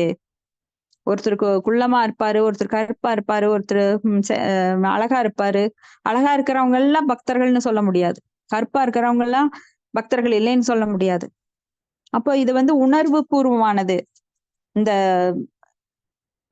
இது இயக்கம் வந்து அதனாலதான் கிருஷ்ணா கான்சியஸ்னஸ் அப்படின்னு சொன்னாங்க, கிருஷ்ண உணர்வு அப்படின்னு சொன்னாங்க. அப்ப உள்புறமாக இது வந்து ஆம், வெளித்தோற்றம் கிடையாது. அப்ப உணர்வை கொண்டு நாம் வந்து பகவானை நெருங்கி செல்ல வேண்டும். இந்தியர்கள் அனைவரும் பகவானின் நடவடிக்கைகளோடு சம்பந்தப்படாத எந்த இலக்கியத்தையும் படிக்காதவர்களாக இருந்தனர். பகவானோடு சம்பந்தப்படாத எந்த நாடகத்தையும் அவர்கள் நடிப்பதில்லை. பகவானுக்கு சம்பந்தப்படாத ஒரு விழாவையோ அல்லது சடங்குகளையோ அவர்கள் ஏற்பாடு செய்வதில்லை. அந்த காலத்துல வந்து விழாக்கள் சடங்குகள் எல்லாம் எப்படி நடத்தப்பட்டது அப்படின்னா, பகவானோடு சம்பந்தப்பட்டு இருக்கும். ஒரு நாடகம் நடத்துறாங்க அப்படின்னா அங்க பொம்மலாட்டம் நடக்குது அப்படின்னாலோ இல்ல ஒரு சினிமானாலும் ஆரம்பத்துல பகவானோட கதைகளை ராமாயணம் மகாபாரதம் அதெல்லாம் எடுத்துட்டு இருந்தாங்க. ஆனா இந்த காலத்துல தெருக்கூத்தை விட மோசமாக ரொம்ப ரொம்பவுமே மக்கள் வந்து கேடுகட்ட நிலையில நாடகமாகட்டும் இப்ப டிவி போட்டீங்கன்னா ஒரு மாமியாரை எப்படி மருமக கொடுமைப்படுத்துறா, மருமக எப்படி மாமியாரை கொடுமைப்படுத்துறா, எவ்வளவு ஒரு அசிங்கமான திட்டங்களை எல்லாம் அவங்களால தீட்ட முடியும். ஒரு எல்லையே இல்லாம வர்ணிக்கிற ஒரு ஆபாசமான கதைகளைத்தான் போடுறாங்க. அதனால இப்ப மொபைல் போனை திறந்தீங்கனாலே அதுல எவ்வளவு கன்றாவியான விஷயங்கள் வருது.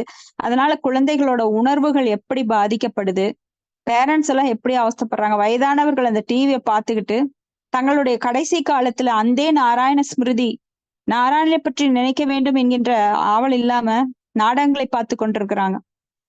அப்ப கடைசி காலத்துல உயிர் போகும்போது பகவானோட ஞாபகம் வரலாம், மறுபடியும் ஏதோ ஒரு உடல்ல ஜட உடல்ல அவங்க ஆத்மா திணிக்கப்படும், வலுக்கட்டாயமாக திணிக்கப்படும். அவங்களுக்கு விருப்பமே இல்லைனாலும் மறுபடியும் வந்து பிறவி எடுக்கணும். அப்ப பிறப்பு இறப்பு மூப்பு முதுமை இதுக்கெல்லாம் மறுபடியும் சிக்கணும். மறுபடியும் அத்தியாத்மிக ஆதி தெய்வீகா ஆதி பௌதிகாங்கிற தொந்தரவு வந்துட்டே இருக்கும்.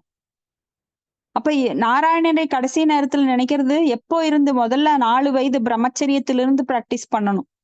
தொடர்ந்து நாராயண ஸ்மரன்லயே இருக்கணும். அவரை பற்றி எப்பொழுதும் கேட்டுக்கொண்டே இருக்கணும். அவரது நாமம் ரூபம் புகழ் லீலைகளை தொடர்ந்து கேட்டுக்கொண்டே இருக்கணும். இதுதான் அந்த காலத்துல பிராக்டிஸ் பண்ணினாங்க. அந்த காலத்துல மக்கள் அமைதியா இருந்தாங்க. இவ்வளவு நோய்கள் கிடையாது. ஏன்னா அவங்களுக்கு இவ்வளவு மன உளைச்சல் கிடையாது, இவ்வளவு டஸ்ட் கிடையாது, இவ்வளவு பொல்யூஷன் கிடையாது. மக்கள் எல்லாம் ஆனந்தமா இருந்தாங்க. ஒன்று கூடி பகவானோட நாமத்தை தெருவுல மார்கழி மாசம் எல்லாம் பாத்தீங்கன்னா ஒரே கோலாகலமா இருக்கும். தேர் திருவிழா அப்படின்னு ஒண்ணு நடத்துவாங்க. ஊருக்கு ஊர் தேர் திருவிழா நடத்துவாங்க. அதுல வந்து பகவானை வச்சு ஊர்வலமா கொண்டு வந்து உற்சவர் அவர் தன்னை தரிசிக்க மக்கள் வரலினாலும் நான் வெளியில வர்றேன் உங்களுக்கு தரிசனம் கொடுக்கறதுக்குன்னு உற்சவர் சிலையை எடுத்துட்டு வீதி வீதியா கொண்டு போவாங்க. அப்ப பகவான் தரிசனத்தை கண்ணால பாக்குறவங்க கையெடுத்து கும்பிட்டே ஆகணும். ஏன்னா ஒரு உயர்ந்த ஒரு மனிதனை பார்த்தா தானா கை உயர்ந்துரும். அப்ப பகவானை பற்றி சொல்லவே வேண்டாம். பகவானே வர்றாருன்னு ஒரு திருடன் கூட கையெடுத்து கும்பிடுவான். அப்படித்தான் ஒரு திருடன் வந்து திருடன் கிடையாது, அவன் ஒரு காமுகன். ஒரு பெண்ணுக்காக அவன் வந்து ரோஜா பறிச்சுட்டு போறான். கல்லு தடுக்கி விழுந்தான். அந்த ரோஜா வந்து உற்சவர் வெளியில வந்த வீதி உலா வந்துட்டு இருக்கிற உற்சவர் சில மேல விழுந்துருச்சு. அவனுக்கு வந்து திடீர்னு அடுத்த நாள் உயிர் போயிருது. அப்ப அவனை வந்து நரகத்துக்கு கூட்டிட்டு போறாங்க. ஏன்னா அவன் பாவி, எந்த ஒரு நல்ல காரியத்தையும் செஞ்சதில்லை. ஆனா அவனை வந்து சொர்க்கத்துக்கு அனுப்புறாங்க. அவனுக்கே தெரியும் நான் எந்த நல்ல காரியத்தையும் செய்யலையே, என்னை ஏன் சொர்க்கத்துக்கு அனுப்புறாங்க அப்படின்னு அவன் யோசிக்கிறான். அப்போ அவனுடைய கேள்விக்கு பதில் சொல்ற மாதிரி யமதூதர் சொல்றாரு, நீ வந்து நேத்துதானே பகவானுக்கு வந்து ஒரு பூவை அவர் பாதங்கள்ல அர்ப்பணிச்ச அப்படின்னு. அப்ப அவன் நினைக்கிறான், நான் ஒன்னும் அர்ப்பணிக்கலையே, நான் கல்லு தடுக்கி விட்டு அந்த பூ போய் அவர் பாதத்துல விழுந்துருச்சு. எதுவா இருந்தாலும் நீ தெரிஞ்சு செஞ்சாலும் தெரியாம செஞ்சாலும் அது ஒரு புண்ணிய காரியமா மாறிடுச்சு. அதனால நீ சொர்க்கத்துல போய் அனுபவிச்சுட்டு ஒரு 5 நாள் கழிச்சு கீழே வா உன்னை அனுப்பிடுவாங்க அப்படின்னு சொல்றாரு. அப்ப சொர்க்கத்துக்கு போனா, சொர்க்கத்துக்கு போயிட்டு ஒரு பூ தெரியாம போட்டதுக்கே எனக்கு இவ்வளவு ஒரு நன்மை நடக்குதா அப்படின்னா, நான் தெரிஞ்சு செஞ்சிருந்தா எவ்வளவு நன்மை எனக்கு நடந்திருக்கும். ஆஹா, நான் என்னோட வாழ்க்கையெல்லாம் வீண் பண்ணிட்டேனே அப்படின்னு சொல்லிக்கிட்டு ஓடி போய் அங்க இருக்கிற சொர்க்கத்துல வந்து பெரிய பெரிய பூங்காக்கள் இருக்கும், மலர் வனங்கள் இருக்கும். அதுல போய் ஓடி ஓடி எல்லா பூவையும் பறிச்சு பகவானுக்கு மானசீகமா அதை போட்டு ஆஃபர் பண்ணிட்டே இருந்தான். ஓம் நாராயணாய நமக, ஓம் நாராயணாய நமக, ஓம் நாராயணாய நமகன்னு சொல்லி ஆஃபர் பண்ணினான். மறுபடியும் கீழே வந்தான். மறுபடியும் அவன் கணக்குல மறுபடியும் எகிரிடுச்சு புண்ணிய கணக்கு. என்னடா பண்ணின அதுக்குள்ளன்னு பார்த்தா அங்க இருக்கிற பூவெல்லாம் பொறிச்சு பகவானுக்கு ஆஃபர் பண்ணியிருக்கான். அப்ப மறுபடியும் அவங்கள வந்து நரகத்துல போட முடியல, அவனை மறுபடியும் சொர்க்கத்துக்கு அனுப்புனாங்க. இப்படி அவன் வந்து பல காலங்களை சொர்க்கத்திலேயே அவன் வாழ்ந்தான். அதனால பகவானுக்கு பண்ணுகின்ற ஒரு பக்தி சேவை சிறிதாக இருந்தாலும் அது வந்து மிக வலிமையானது. ஆனா நாம் செய்கின்ற எவ்வளவு பெரிய செயல்களா இருந்தாலும் இந்த பௌதிகத்துல, பெரிய பணக்காரனா இருந்தாலும், பெரிய பெரிய படிப்பு படிச்சிருந்தாலும், பெரிய புண்ணியங்களை செய்தாலும் அதனால நம்மளுக்கு எந்த லாபமும் கிடையாது. நேகாபிக்கிரம நாஸ்தோஸ்தி பிரத்யவாயோ நா வித்தியதே சொல்பம் அப்பியஸ்ய தர்மஸ்ய திராயதோ மகதோ பயாத். சிறு பக்தி சேவை செய்தாலும் அது மகதோ பயாத், மிகப்பெரிய நன்மையை நம்மளுக்கு கொடுக்கக்கூடியது.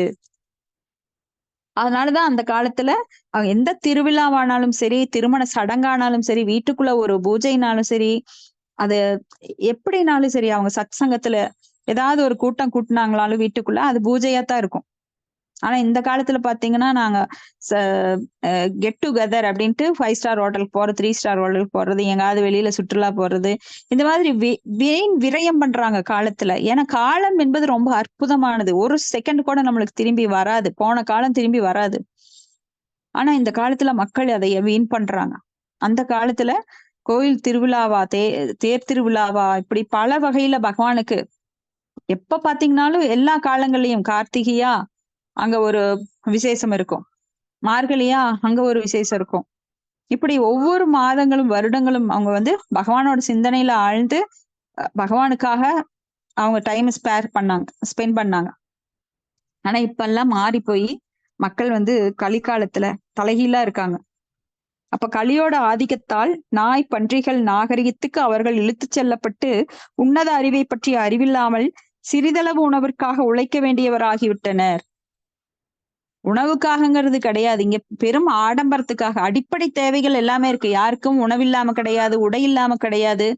ஆனா அடிப்படை தேவைகள் எல்லாம் இருந்தும் அவன் ஆடம்பரத்துக்காக தன்னை கழுதை மாதிரி ஆக்கிக்கிறான், தன்னோட ரத்தத்தை தானே குடிக்கிறான். எப்படி ஒரு ஒட்டகம் வந்து அந்த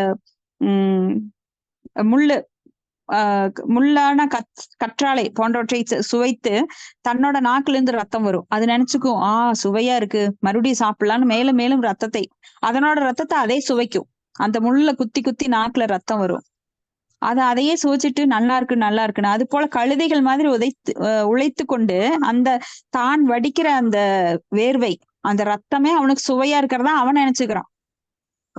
பங்களா கட்டியிருக்கேன், எப்படி பங்களா வந்தது? உன்னோட ரத்தம் தான், அதுதான் உனக்கு சுவையா இருக்கு, உன்னோட வியர்வை தான். அப்படி கழுதை மாதிரி உழைக்கிறாங்க.